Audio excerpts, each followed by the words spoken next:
Hello my Yugi familia. I am coming at you guys today with a updated Adamancipator profile post September ban list that we got today that allegedly killed the Adamancipator deck. I am going to show you guys a deck build that I believe will be able to still be viable and competitive in today's meta. So without further ado, I'm going to jump right into my deck list. Standard, we still have 3 Adamancipator Analyzer. You still need it. It's still part of the tuner engine that will help get you to where you need to be. For those of you that are familiar with the deck, you know what it does, but for everybody that's not familiar with it, you basically excavate the top 5 cards of the deck, look at it, and place one of the rock monsters found there on the field, and for the rest of them you put them back up under the deck. All of the Adamancipator monsters pretty much have the same card text as far as the excavation is concerned. So what you would do is you would excavate no matter which Adamancipator monster is out on the board. This one also acts as Cyber Dragon and allows you to special summon as long as your opponent controls a monster. But you run 3 of this. You're going to be running 3 Adamancipator Researcher, which is pretty still standard for the deck. This is the one that allows you to special summon itself as long as you control a rock monster. It still continues to let you excavate the top 5 and then special summon a rock monster that you find, right? Next up, we run 3 of the Seeker. Seeker, as long as you control an Adamancipator monster, you can special summon it to the board, and then you can go right ahead and do the excavating of 5. If you find a rock monster there, go ahead and bring it to the board, right?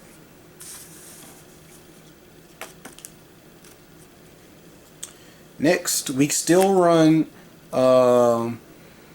3 Tenyi Spirit Adhara. It's basically a free summon to the board before you start doing your play, and it still gets you into the Needle Fiber. With this build, although Jet is hit and O-Lion, we still want to go into Needle Fiber because it still helps us to facilitate our plays. And so this card just helps you to get into that Needle Fiber combo. A little bit later on in the video, I'll show you guys the new target instead of O-Lion that we will be using for the Needle Fiber combo. Next up, we run 3 Kokimeru Guardian. Guardian is still there to help us stop Nibiru from killing our boards, as well as to protect us from hand traps or anything else that our opponents will try to use to get us as far as their card effects go.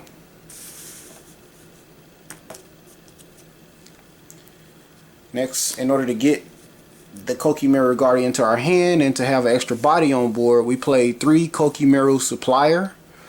Supplier still lets you search out Kokimeru Guardian, and it allows you to special summon itself to the board as long as a rock monster leaves the field to the grave.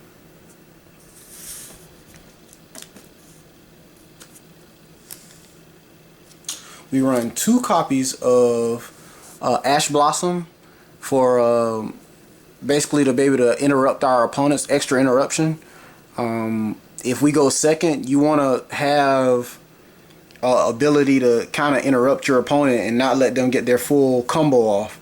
And Ash, you know, even though it's not the strongest right now, it's still really good to be able to play. It's still like the best hand trap. You have to play it in order to be able to stop your opponent. So we play 2 of them.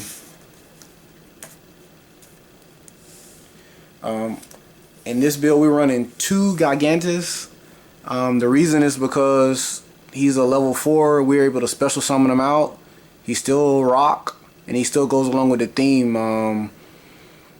As I show you my extra deck, you'll see that a lot of it, you still want to be able to get those 4s out and be able to go into the synchros, as well as make a few of the Exceeds monsters.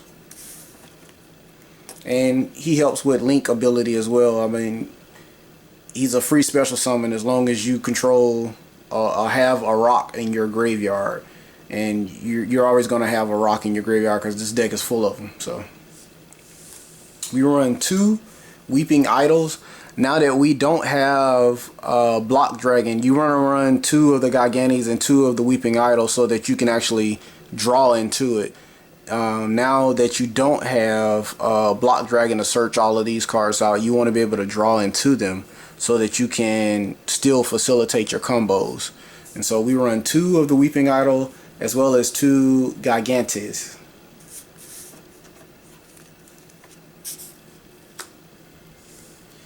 We run 2 Doki Doki. The reason that we don't run 3 Doki Doki is because you still don't want to see it really in your opening hand. You want to be able to excavate Doki Doki and play off of it as you excavate it. And so we run 2 because I found that it's the perfect number for you to run, and when you run it at 2, you don't see it too early.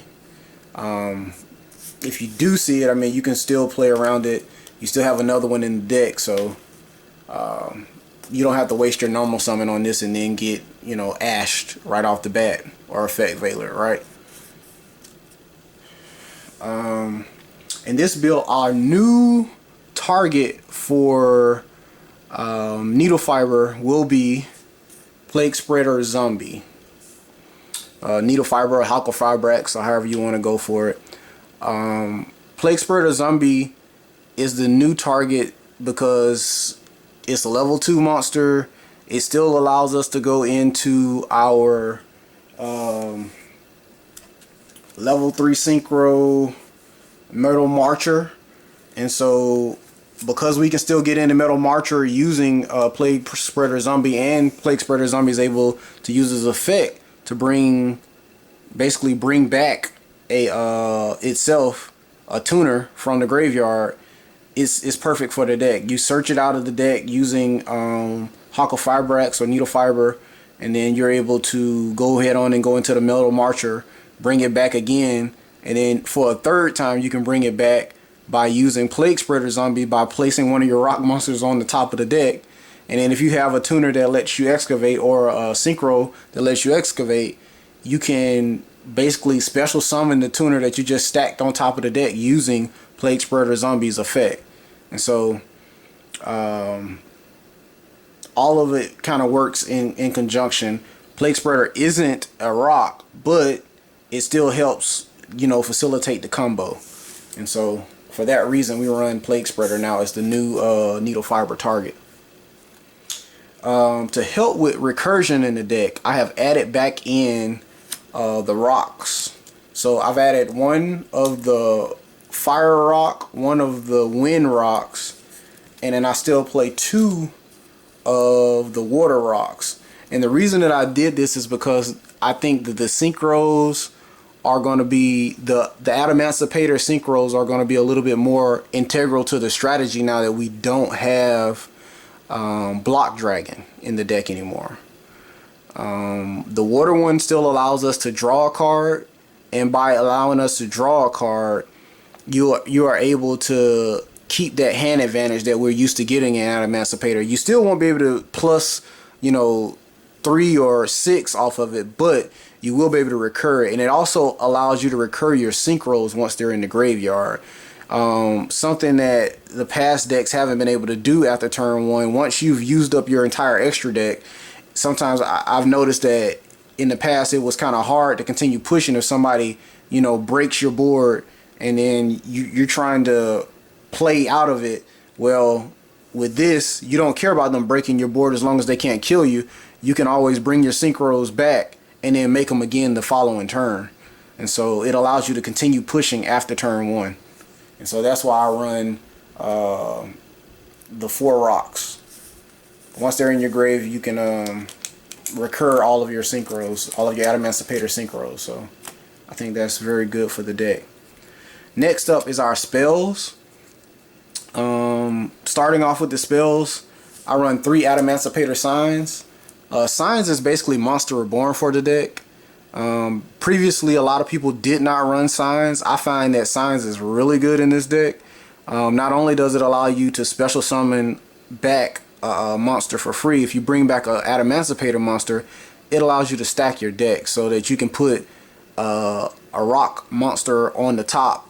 You know, any level 4 or lower rock monster, which is pretty much any card in the deck, any monster card in the deck except for Plague Spreader, on the top of the deck, and then allow you to, you know, excavate and special summon it to the field.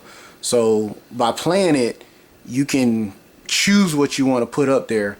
One of the things now that I'm running the red synchro in this deck, it allows you to be able to, when you play this card, you can stack the monster on the top of the deck, and then once you stack that monster on the top of the deck, you use the red synchro to be able to mill 5 cards off the top of the deck, and then add the card that you just stacked on the top of the deck to your hand if that's what you choose to do. So I think that this is perfect for the new strategy and helps to continue to facilitate the deck's combos.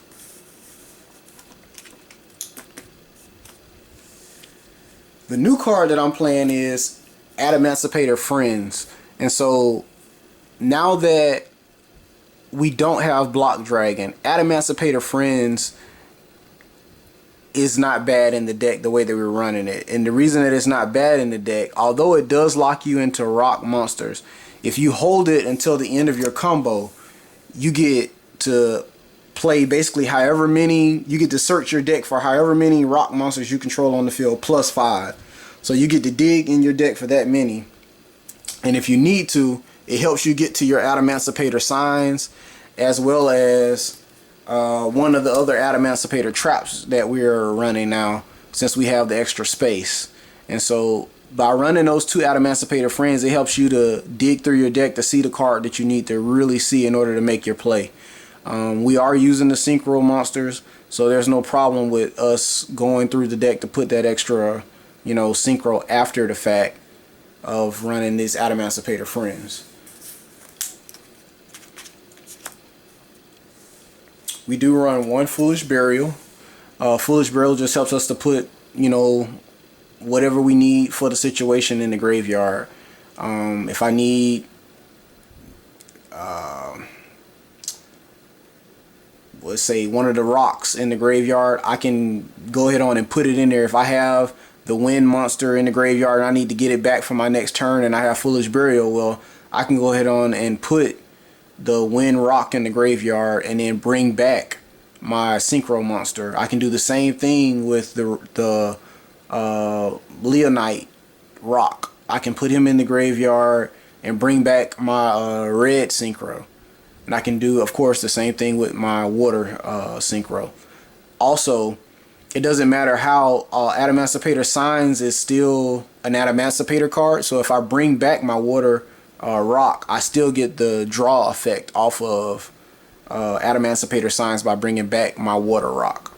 And so by being able to dump it to the graveyard with Foolish Burial, it still allows me to be able to facilitate the combos with Adamancipators. That's it for the spells. On to the traps. We run 2 impermanences. I run my 2 impermanents basically for extra interruption on my opponent's turn. You don't always win the dice roll, so sometimes you have to go second. And by being able to have those 2 impermanences, I'm able to interrupt my opponent when they go first. If I'm going second and I have an infinite impermanence, I'm able to set it. And usually I've already built boards, and that's just an extra negate for an effect once I've already built my board. The opening combos with this board, with the deck, I should say, is still basically the same. You're still going to be able to make the same boards. Now the issue is, how can we recur our resources to be able to do it again the following turn? Some of the things that have happened is that, you know, we've lost quite a few pieces, right, with the combo, but the fact that we still have Plague Spreader, we still have all of the rocks that allow us to recur our synchro monsters, they help us to be able to still be able to do the things that we need to be able to do. The last trap that I run in this deck is the counter trap, Adamancipator Resonance. Because we're now playing friends, we can basically dig out resonance from the deck and add it to our hand. With the addition of the red synchro, it helps facilitate us being able to add resonance from the deck to our hand. And by having that counter trap, the effect of the counter trap reads, when a monster effect is activated while you control an Adamancipator synchro monster, negate the activation, and if you do, destroy it. Since we are always pretty much going to have an Adamancipator monster synchro on the board, resonance is perfect in the deck because it's a free negate. And so anytime you see resonance, it's never dead. That's it for our main deck. At this point, we'll move right on into the extra deck.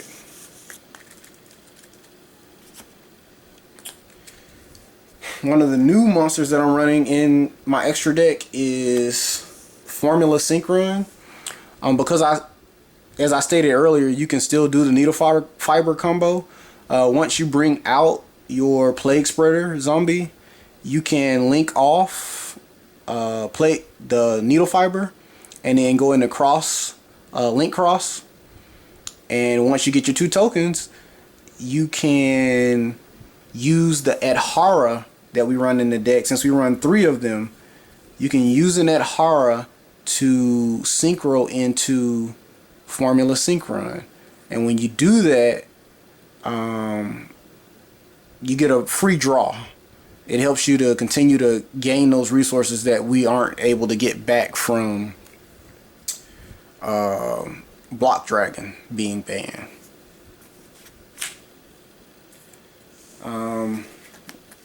We still run Herald of the Arclight.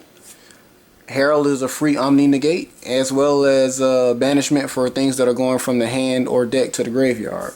And so we still want to run Herald because of his negate power to make our original starting board. We still run Borreload Savage. Borreload Savage, of course, is the negate. You equip your needle fiber to it, and you get your 2 negates. Or if you are able to go into a bigger link monster, you're able to get even more negates with it. And so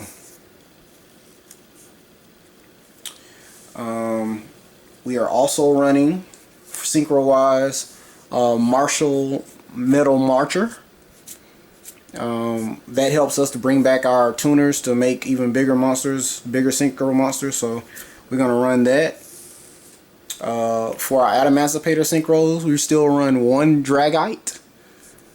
Some people didn't run Dragite previously. I believe that right now it's good to run Dragite because it helps be able to recur resources. You still get your negate, and it still allows you to push for an OTK by being able to bounce all of the up to 5 cards that your opponent controls based off of how many rock monsters that you excavate. It allows you to clear up your opponent's board and push. You have a 3,000 attack on it, and if you can put any other monsters on the board with it, it allows you to push for that extra damage that'll allow you to go for game. Being able to run the 2 water rock monsters also allows us to be able to more or less recur this turn after turn, so you never like run out of this synchro. You can always bring it back and do it again. The rock allows you to stack itself on the top of the deck or under the bottom of the deck, and then you're able to bring this card back to your extra deck, and then you can synchro for it again the following turn. So if your opponent gets over it, it's always live. We still run the Raptite. Raptite is just a free special summon, so you always want to run the Raptite in the deck. It's an Adamancipator monster, and because we are running one of the green rocks along with our Foolish Burial to put it in grave if need be, we have the ability to be able to recur Raptite as well, so we get a free special summon on the following turn. Last but not least, new to the Adamancipator strategy is Leonite. I believe people were running this when the strategy first started, and then they stopped running it. And now I believe the correct move is to go back to running Leonite. Leonite essentially lets you add an excavated monster. So when you mill your 5, you can add one of the Adamancipator cards that you find in that top 5 that you milled off the deck. Once you add that card, if it's a special summonable monster or if it is a Adamancipator sign or the resonance, you can add it to your hand and then go forward using it. And last but not least about Leonite, since you added the red rock, you can recur Leonite, so that means you can use them turn after turn and you don't have to worry about running out of the resource. On to our link monsters. We are still running IP Masquerena. Masquerena is just a good playmaker. It allows us to still be able to go into our other link monsters, Unicorn, as well as Appollousa, Boy the Goddess. Both of these monsters essentially help with the overall strategy. With Appollousa, if you make the Appollousa, you're getting your Negates. If you're able to go into the Nightmare Unicorn, it's a free interruption on your opponent's turn by spinning something back to the deck. IP Masquerena is basically what facilitates both of these cards, so we still run all 3 of those to help with our overall opening board. We run a link cross for your needle fiber or halcofibrax combo to be able to get into our Formula Sync run plus the 1 and then go into Martial Metal Marcher. And then just for an extra pop, you don't necessarily have to run this card. I think this card is debatable at this point. Cerberus. I didn't remove Cerberus from the deck because in testing he never really came up, but there was times where I felt like, well, you know, he's still really good this format, and he's a free pop for something that my opponent might have. This deck still special summons a whole lot, and so you're able to get him out and still have resources in your hand to be able to use his effect with. So I figured, hey, it might be something I need to bait out an effect, or I might need to use a way to pop, and he's the perfect out. And so I kept him in the deck, and I'm still playtesting with him. But if you need to replace anything in the deck, I think that would be the way that I would go. I would probably replace the Cerberus. I do run 2 Exceed monsters. I still run Abyss Dweller and a Gallant Granite. Dweller is just really good with locking down the graveyard. I mean, we lost a Call by the Grave, and Abyss Dweller is the card that we use to lock down that graveyard. You can't call it, so you Dweller and then their graveyard is locked. It doesn't stop hand traps, but it does stop anything from activating or doing any moving out of the graveyard. So I chose to keep Dweller in there. A lot of times I notice that when you go, if your opponent is running a Lightning Storm main deck, this is the card that allows you to still be able to stay in the turn. It locks them down to the point where they can't go too terribly hard enough to kill you. And with this deck, because it can follow up so hard the next turn, if they don't kill you, you know Adamancipator's coming back hard. So Gallant Granite is just for an extra search. And that's pretty much my deck profile. The format just started, and so until we see how the format is going to shape up, I haven't done a extra deck yet. But this is my main deck, and I feel like this deck is able to still play and be viable and competitive in the current format, despite having lost Block Dragon. By using cards like the Water Rock as well as Formula Sync Run to get your extra draws, it allows you to still recur some resources.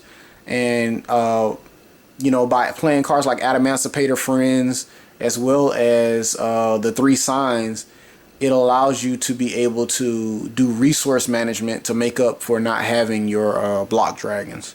Let me know what you guys think down in the comments. Like, subscribe. If you want to see more deck profiles, let me know what you guys want to see, and we'll go from there. Thanks, guys.